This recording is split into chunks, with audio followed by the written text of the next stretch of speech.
Hello friends, welcome to my channel. आपका स्वागत है टीएस क्लासेस में। जैसे कि आप जानते हैं, हमारे चैनल पे आपको गवर्नमेंट जॉब की प्रिपरेशन कराई जा रही है। किसी कारणवश हम अपनी वीडियो अपलोड नहीं कर पाए थे, इसलिए माफ़ी चाहूँगी। आज हम सिंधु घाटी सभ्यता लेके आए हैं इतिहास में। आप जैसे कि जानते हैं, इतिहास के क्वेश्चन हमारे सभी गवर्नमेंट एग्ज़ाम्स में देखने को मिलते हैं। हिस्ट्री जिसका भी पोर्शन रहा है गवर्नमेंट एग्ज़ाम में, तो सिंधु घाटी सभ्यता से स्टार्ट करते हैं। सिंधु घाटी सभ्यता बहुत ही इंपॉर्टेंट टॉपिक है आपका। आइए देखते हैं सिंधु घाटी सभ्यता के बारे में जानते हैं। देखिए, पश्चिमोत्तर भारत में लगभग त्रिभुजाकार क्षेत्र में विस्तृत है। सिंधु घाटी सभ्यता जो है वो त्रिभुजाकार में है और कहाँ पे है? पश्चिमोत्तर भारत में। इसका क्षेत्रफल लगभग 20 लाख वर्ग किलोमीटर है। इसका क्षेत्रफल याद रखेंगे आप, पूछ लेता है, लगभग 20 लाख वर्ग किलोमीटर। अब इसकी सीमाएं जान लेते हैं, ये कहाँ से कहाँ तक फैली हुई है। देखिए, ये कश्मीर मांडा जिला है, वहाँ कश्मीर में उत्तर में ये कश्मीर तक मांडा जिला तक फैली हुई है। पूर्व में ये आलमगीरपुर तक फैली हुई है। दक्षिण में ये दाइमाबाद जो आपका महाराष्ट्र में पड़ता है, और पश्चिम में ये सुतकांगेंडो तक फैली हुई है। तो ये आप ध्यान रखेंगे कि भैया उत्तर में कहाँ को फैली है, पूर्व में, दक्षिण में, पश्चिम में, क्योंकि ये पूछ लेता है आपका। आइए आगे देखते हैं। अब देखिए, थोड़ा सा यही विस्तृत करके बताया गया है कि ये मांडा कश्मीर तक फैली है और कौन सी नदी के किनारे हैं। देखिए, ये सारी सभ्यता नदी के किनारे ही उत्पन्न हुई है, क्योंकि भाई पानी एक हमारा मूल आवश्यकता है और पानी जहाँ होगा वहीं पे सभ्यता का विकास होगा। अब देखिए, उत्तर में ये मांडा कश्मीर तक फैली हुई है और ये चिनाब नदी के किनारे पे फैली हुई है।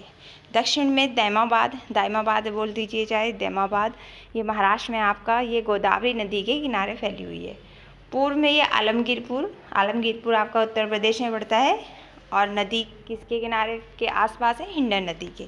पश्चिम में ये सुतकांगेंडोर जो बलूचिस्तान में है, दाक्ष नदी के पास फैली हुई है। आइए कुछ और जानकारी जान लेते हैं। सिंधु घाटी सभ्यता की सबसे पूर्वी नदी। देखिए, मैंने अभी आपको बताया कि सबसे पूर्वी स्थल क्या है? आलमगीरपुर। और किसके किनारे है? हिंडन नदी के। तो सबसे पूर्वी नदी पूछा है तो आपका आंसर हो जाएगा हिंडन नदी। सिंधु घाटी सभ्यता की जलीय सीमा कितनी है? 1300 किलोमीटर है। सिंधु घाटी सभ्यता का पूर्वी एवं पश्चिमी विस्तार मतलब इस तरह से पूछा गया है, ईस्ट वेस्ट। तो ये कितना है? 1600 किलोमीटर। सिंधु घाटी सभ्यता का उत्तरी एवं दक्षिणी विस्तार कितना है? आपका 1400 किलोमीटर। तो ये आप ध्यान रखेंगे। आइए अब कुछ और जानकारी देख लेते हैं। सिंधु घाटी सभ्यता का कुल क्षेत्रफल लगभग 20 लाख वर्ग किलोमीटर है। सिंधु घाटी सभ्यता का खोजा जाने वाला पहला स्थल। देखिए, सिंधु घाटी सभ्यता का जो खोजा जाने वाला पहला स्थल है वो आपका हड़प्पा है, जो वर्तमान पाकिस्तान में स्थित है। अब इसकी खोज एवं उत्खनन के बारे में जान लेते हैं थोड़ा बहुत। सिंधु घाटी सभ्यता के बारे में सबसे पहले 1826 में चार्ल्स मेसन नामक अंग्रेज विद्वान ने हड़प्पा के टीले की खोज की। किसने की? चार्ल्स मेसन ने हड़प्पा के टीले की खोज की 1826 में, तथा यहाँ से कुछ ईंटें उन्होंने प्राप्त की। किंतु इस समय कोई उत्खनन नहीं हुआ और न ही कोई बड़े पैमाने पर कार्य आगे बढ़ा। देखिए, इस चीज़ को ध्यान में नहीं रखा गया और ये आई गई बात हो गई। फिर उसके बाद 1853 से 1856 में सर अलेक्जेंडर कनिंघम के नेतृत्व में कराची से लाहौर के मध्य एक रेलवे लाइन का विकास किया जा रहा था। तो फिर क्या होता है, आइए आगे देखते हैं। इस समय ब्रटन बंधुओं, देखिए ध्यान रखेंगे, ब्रटन बंधुओं जॉन ब्रटन एंड विलियम ब्रटन द्वारा भी प्राचीन काल की कुछ ईंटें प्राप्त की गई, किंतु पुनः इस ओर ध्यान नहीं दिया गया। फिर 1921 में भारतीय पुरातात्विक एवं सर्वेक्षण विभाग के निर्देश पर दयाराम साहनी, ये नाम ध्यान रखेंगे, बहुत इंपॉर्टेंट हो जाता है। 1921 में दयाराम साहनी की अध्यक्षता में हड़प्पा नामक स्थल की खोज की। देखिए, हड़प्पा वो स्थल है जो सिंधु घाटी सभ्यता में सबसे पहले पाया गया। इससे पुरातत्व विभाग का ध्यान विशेष रूप से इस सभ्यता की ओर आकर्षित हुआ। इस समय भारतीय पुरातत्व एवं सर्वेक्षण विभाग के अध्यक्ष जॉन मार्शल थे। तो ये भी आप ध्यान रखेंगे कि भाई इस विभाग के अध्यक्ष उस समय कौन थे? John Marshall. हड़प्पा सिंधु घाटी सभ्यता का उत्खनित किए जाने वाला प्रारंभिक स्थल एवं प्रारूप स्थल है। देखिए, हड़प्पा जो है सिंधु घाटी सभ्यता में सबसे पहले प्राप्त हुआ, इसकी खोज सबसे पहले हुई।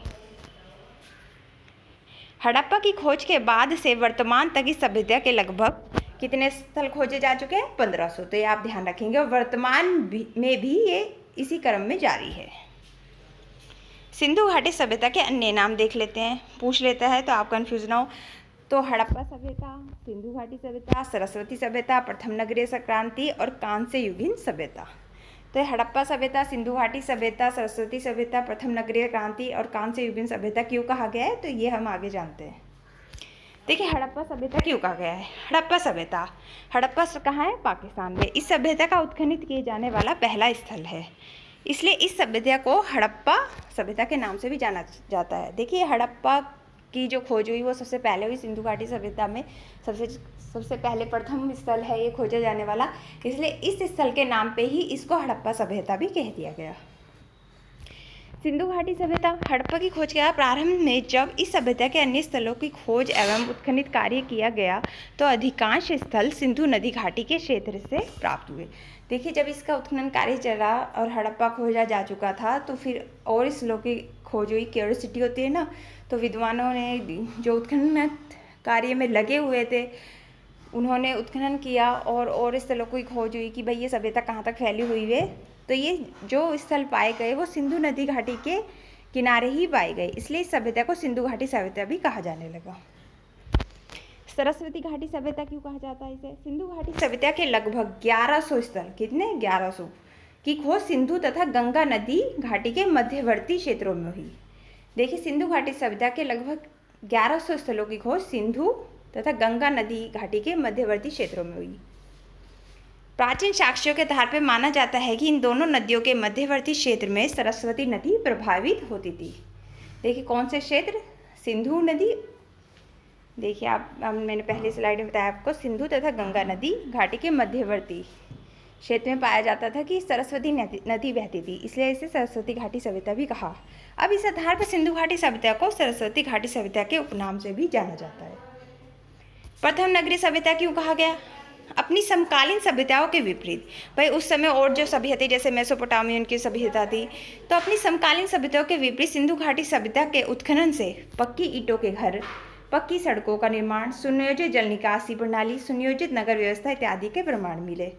देखिए क्या क्या मिला है? पक्की ईंटों के घर मिले हैं उस समय, पक्की सड़कों का निर्माण दिखा है, सुनियोजित जल निकासी थी उनकी और सुनियोजित नगर व्यवस्था थी, इसलिए इसे प्रथम नगरीय सभ्यता कहा गया। इस प्रकार नगरीय विशेषता को धारण करने के आधार पर सिंधु घाटी सभ्यता को भारतीय इतिहास के प्रथम नगरीकरण के रूप में स्वीकार किया जाता है। आइए आगे देखते हैं।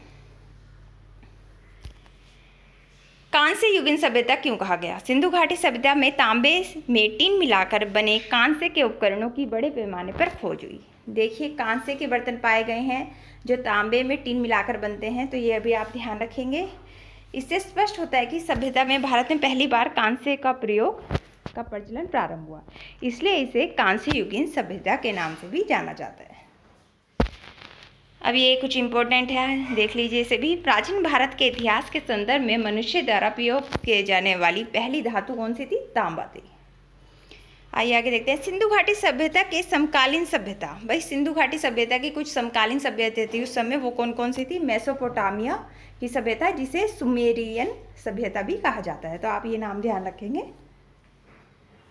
दूसरा मिस्र सभ्यता या फिर इसे नील नदी घाटी की सभ्यता भी कहा जाता है, और तीसरी आपकी चीन की सभ्यता। तो आप ये ध्यान रखेंगे, कई बार क्वेश्चन बन जाता है कि भाई सिंधु घाटी सभ्यता के समकालीन सभ्यता पूछ लेता है और आपको कोई ऐसा ऑप्शन दे देगा जो उस समय नहीं थी, तो आपको ये पता होंगी तो आप जब ये लगा पाएंगे। सिंधु घाटी सभ्यता के कालानुक्रम के बारे में स्पष्ट एवं प्रमाणिक जानकारी का अभाव है।